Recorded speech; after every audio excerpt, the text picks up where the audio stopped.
네, 주말 사이에 여러 외교안보 사안이 불거졌는데요. 국립외교원장을 지냈던 김준영 조국 혁신당 의원과 함께 짚어보도록 하겠습니다. 전화 연결합니다. 자, 주말에 불거진 외교안보 사안, 거기서 가장 눈길을 끄는 게 뭡니까? 트럼프 미국 대통령이 전문직 비자, H-1B 비자 수수료를 100배 인상한다.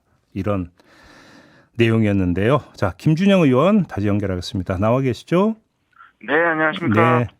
100배 인상한다고 했는데요. 어떻게 평가하십니까? 이게 지금 사실은 트럼프의 두 가지 정책이 부딪히는 거거든요. 네. 뭐냐면 한쪽에는 반이민이지 않습니까? 그렇죠. 그러니까 우리 조지아 사태도 그렇게 일어나고 다른 쪽에서는 또 그 고급 인력이 필요합니다. 제조 부활이니까. 네. 이 사실 상충하는 거거든요. 네네. 그래서 미국 입맛에 따라서 고급 인력만 받겠다는 정책인데요. 이게 아마 인도 쪽에 영향을 엄청 끼칠 겁니다. 이 비자로 들어오는 많은 숫자가 또 인도거든요. 네.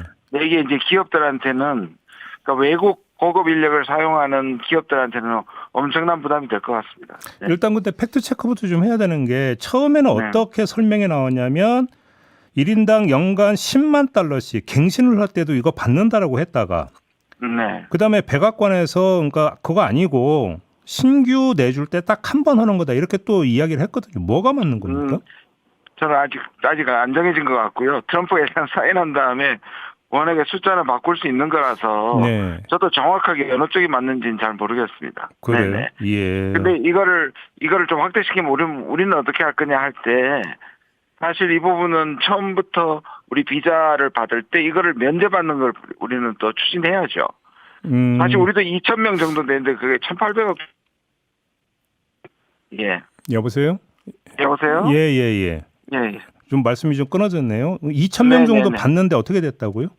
그 2,000명인데 우리가 만약 이 비자가 2,000명인데요. 네. 그걸 이제 다 신규가 아니라 다 받는다고 쳤을 때는 이게 2,800억 정도 되겠죠? 그러니까요. 그러니까요. 예. 그러니까 지금 그 조지아 사태 이후에 우리 쪽에서 지금 추진하고 있는 게 전문직 비자 쿼터를 늘려서 이걸 받아서 지금 미국에 가는 걸 지금 추진하고 있는 거잖아요. 두 가지 방법이 있습니다. 이걸 지금 2,000명 정도 받는 거를 확대시키는 방법이 있고요. 네. 근데 그거는 다른 나라와 경쟁을 하는 거기 때문에 범주가 달라요. 그러니까 우리는 따로 면제를 받든지 아니면 우리를 쿼터를 뭐 1년에 10,000이든지 20,000 이렇게 받는 방법이 있죠. 그래요. 그러면 예를 들어서 수수료 안 내도 되는 방법을 찾아야 된다 이런 말씀이시죠? 그렇죠. 그래서 지금 이 비자라고 한국하고 네. 지금 동맹과 관련된 그 경제협정 비자를 따로 카테고리를 지금 만들려고 하고 있습니다. 아, 그래요? 그러면 이거는 인도를 겨냥한 거라고 봐야 되는 겁니까? 정리를 하면? 주로 지금 실리콘밸리 쪽이나 이쪽에 대기업들은 테크 기업은 그렇게 보고 있습니다. 왜 인도를 겨냥하는 걸까요, 그러면? 이게 이제 두 가지 또 이제 수수료도 받고 네. 그다음에 인도가 미국 내부에 그러니까 관리죠. 인도가 필요한 기업들한테는 이게 불만이지만 네. 미국의 고급 인력을 저임금으로 미국보다 네. 저임금으로 이제 그 경쟁이 되는 쪽에서는 그러니까 미국 이 소위 말하는 엔지니어들한테는 반가운 소식일 수 있죠.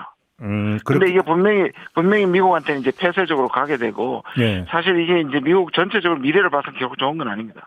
그러니까 이게 예를 들어서 그 특히 실리콘밸리 중심의 전문직이라고 한다면 굳이 인도 인력이 아니라 미국 자체 인력으로도 충당이 되니까 비자 수수료를 확 올려가지고 인도 인력 유입을 막고 미국 인력 그다음에, 일자리를 창출한다 이런 전략이라는 말씀이시죠? 그렇죠. 임금 격차를 그 수수료로 줄이는 겁니다. 그러니까 인도에서는 임금 격차로 경쟁력이 높은 거죠. 그게 불공정하다고 생각하는 사람들한테는 좋죠. 예, 알겠습니다. 아무튼 근데 우리는 지금 그 한국인 전문직 쿼터 확대 법안이 미국 의회에 제출돼서 계류되어 있는 상태지 않습니까? 맞습니다. 아까 말씀드린 E4 비자입니다. 네네. 그래요? E4 비자. 요거는 그러면 지금 뭐 수수료 그 100배 올린다는 그 비자하고는 좀 다른 것이다. 근데 이제 어떻게 정하기 나름이겠죠? 예. 이것도 정해놓고 올릴 수도 있고, 정할 때 올릴 수도 있는데, 왜냐하면 이제 아까 말씀 신규 범주거든요. 카테고리가 전혀 새로운 거기 때문에, 예. 이게 이제 협상에 날린 거죠, 사실은. 그래요? 그렇게 봐야 되는 것이다. 네. 알겠습니다. 좀 이 문제도 여쭤봐야 될 것 같은데, 오늘 아침에 지금 전해진 소식이 있는데, 이재명 대통령이 BBC하고 인터뷰를 했는데, 네. 북핵 동결은 임시 조치로 현실적이다. 트럼프 미국 대통령과 김정은 국무위원장이 합의하면 수용하겠다 이렇게 밝혔습니다. 이건 어떻게 읽어야 되는 걸까요? 왜냐하면 이제 이거 비핵화를 바라는 사람이나 또 전 세계 여론이 비핵화는 이제 어려워졌다는 게 대체적인 중론이지 않습니까? 네네네. 그러니까 원래는 비핵화가 2018년 이전까지는 일종의 전제 조건 역할을 했습니다. 네. 근데 이제 전제 조건으로는 북한도 거부하고 있으니 이걸 특위에서 비핵화를 장기적 목적, 이제 입구에 있던 비핵화를 이제 출구에 놓는다는 거거든요. 네. 그러니까 그러려면 출구에 놓는다면 지금 있는 핵무기는 어떡할 것이냐 다 받아들일 수 없으니 이것을 멈추고 감축하고 비핵화한다 이렇게 3단계로 얘기하는 겁니다. 좀 더 들어가 볼게요. 지금 일단 먼저 짚어야 되는 것은 이재명 대통령 이 발언은 북한을 핵 보유국으로 사실상 인정하는 발언으로 해석할 수밖에 없지 않습니까? 이게 이제 1번?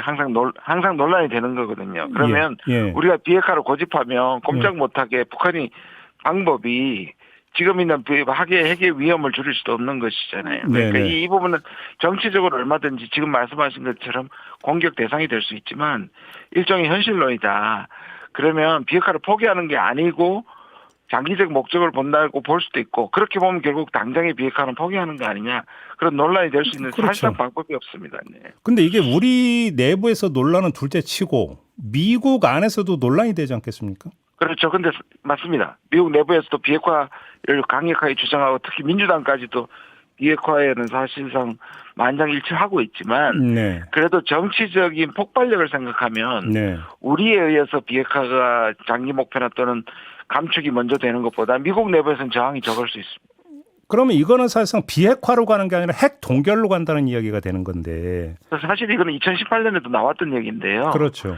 이제 핵 동결을 먼저 앞세우면 이 비핵화를 포기하는 거냐는 말을 할 수밖에 없는 거죠. 왜냐하면 그렇죠. 핵 국가 대 핵 국가에 서로 감축을 얘기한 북한의 방식이 핵 동결이었거든요. 그렇죠. 그렇죠. 그러니까 이 핵 군축 협의거든요. 이제 그렇게 할 수 있는 여지는 분명히 있습니다. 네. 그러면 트럼프 대통령이 핵 동결 쪽으로 접근법을 바꿀 가능성은 있다고 보세요? 저는 있다고 봅니다. 만약에 네, 그렇게 그리고, 바꾸면 김정은 위원장이 대화 테이블에 나올 거라고 보십니까? 지금 오늘 그렇게 얘기했지 않습니까? 예. 최고 회의에서. 예. 그러니까 미국하고 괜찮았다. 트럼프하고 괜찮았다. 비핵화를 테이블에 올리지 않으면 만나지 못할 이유가 없다고 얘기했지 않습니까? 근데 그러니까 북한이 말씀하시죠. 공교롭게도 이재명 대통령 이 발언과 김정은 위원장의 발언이 거의 동시에 나왔는데 이건 우연의 일치입니까? 어떻게 봐야 되는 겁니까? 그러면? 그러니까 완전 서로 전혀 모르는 상태의 우연의 이야기보다는 네. 북한이 지금까지 매우 화내면서 여러 가지 말하면서 이 부분을 계속 얘기를 했고요. 네. 그다음에 미국의 트럼프가 김정은을 만나겠다고 이런 전체적인 좀 변화를 서로 읽었다고는 할 수 있죠. 그러나 만나서 조율했다 이거는 전혀 사실은 아니고요. 그러면 한미 간의 조율했을 여지는 어떻게 보십니까? 저는 한미 간의 핵 문제는 미국 내부에서도 나뉩니다. 예를 들자면 이제 군부나 특히 루비오 장관 같은 경우에는 비핵화를 계속 고집하는 거죠. 그래서 한미 정상회담 때 두 가지 얘기가 사실 다 나왔던 거거든요. 예. 그렇다. 알겠습니다. 지금 또 하나 이번에는 로이터 통신하고 인터뷰한 내용이 있는데 이재명 대통령이 이렇게 이야기를 합니다. 통화 스와프 없이 미국이 요구하는 방식으로 3,500억 달러를 현금으로 투자한다면 한국은 1997년 금융위기 때와 같은 상황에 직면하게 될 것이다.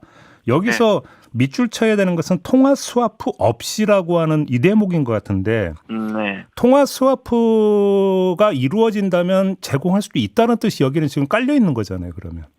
꼭 그렇게 생각하지 않는데요. 왜냐하면 지금까지 보면 미국이 엄청나게 좀 비합리적인 요구를 해봤던 거고 그거를 사실은 내부에서 견디는 것보다는 국민한테 묻는 게 낫다고 생각해서 공개를 한 것 같고요. 그다음에 실제로 우리가 줄 수 있는 돈은 그게 한 10분의 1 정도밖에 안 됩니다. 그러니까 우리한테 경제 영향을 주지 않고 우리의 외환 보고 요구 중에 한 300에서 500억 불 사이 정도인데 그 이상이 되면은 통화 스와프가 필요할 정도로 경제에 영향을 주는 것이고요. 그다음에 이 전체적으로 이게 비합리적인 결정은 안 하겠다는 것이니까 두 가지로 나눠서 밑줄은 두 개를 쳐야 된다고 저는 생각합니다. 근데 그럼 미국이 통화 스와프에 응할 가능성이 있다고 보세요? 글쎄요, 일부를 줄 수는 있지만 예를 들자면 일본 같은 경우는 좀 무제한이거든요. 근데 우리가 과거에 300억 불이나 500억 불 정도로 할 수 있게 이것도 사실 두 가지로 봐야 하고요. 저는 이 부분이 어느 정도 예를 들어서 현금으로 주는 부분, 그다음에 보정하는 부분 이런 것들이 어느 합리적 범위 안에서 타협이 돼야 되겠죠. 통화수수 준다고 하더라도 이런 식의 3,500억 불을 현금처럼 줄 수는 없는 거죠. 그래요. 왜 그러냐면 미국 입장에서 원화를 가져가서 무슨 이득이 우리한테 있는 거냐 이렇게 조판을 튕기지 않겠습니까? 근데 그 원하는 미국이 우리가 가져가는 게 아니라 문제가 생길 때 이제 그게 우리한테 주는 일종의 버퍼 완충이거든요. 예. 예. 알겠습니다. 시간이 다 지금 네. 마지막으로 짧게 이거 여쭙고 좀 마무리할게요. 이재명 대통령 어제 페북에 글을 올렸는데 외국 군대 없으면 자주 국방이 불가능한 것처럼 생각하는 일각의 굴종적 사고를 비판을 했는데 이건 어떻게 평가를 하십니까? 그 기내 기자회견 정상회담 갔을 때 말했던 게 전략적 유연성은 뭐 받아들이지 한다였거든요. 그러니까 네. 우리가 지금 관세 압박을 받고 있는데 바로 이어서 이제 안보 압박을 받게 될 것입니다. 네. 이제 거기에 대한 대비라고 저는 생각을 합니다. 네. 미리 차단선을 친 의도된 어떤 예. 페북 글이 그리고 이렇게 읽으십니까? 예, 관세 협정에서 좀 자신감을 얻은 것 같아요. 이런 비합리적인 건 국민한테 호소해야 된다. 예. 저는 약간 자신감의 표현이기도 하다고 생각합니다. 자신감의 표현이다. 미국이 어떻게 나올 거라고 보십니까? 그러면? 미국이 지금 방위비하고 분담금하고 전략적 유효성이 나올 거거든요. 이게 또 관세하고 연결시킬 수도 있으니 네. 그 부분과 연결돼서 일정의 마지노선을 아마 정했다고 저는 생각을 합니다. 그러니까 당신들이 뭐 전략적 유연성이 뭐니 해도 우리는 결국 양보하지 않겠다라고 하는. 그렇죠. 전적으로 모든 일방적으로 받아들일 수는 없다는 것 같습니다. 네. 그래요. 알겠습니다.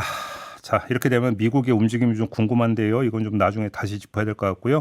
우리 의원님과의 인터뷰는 좀 이렇게 마무리해야 될 것 같습니다. 고맙습니다. 네, 감사합니다. 김준영 조국혁신당 의원이었습니다.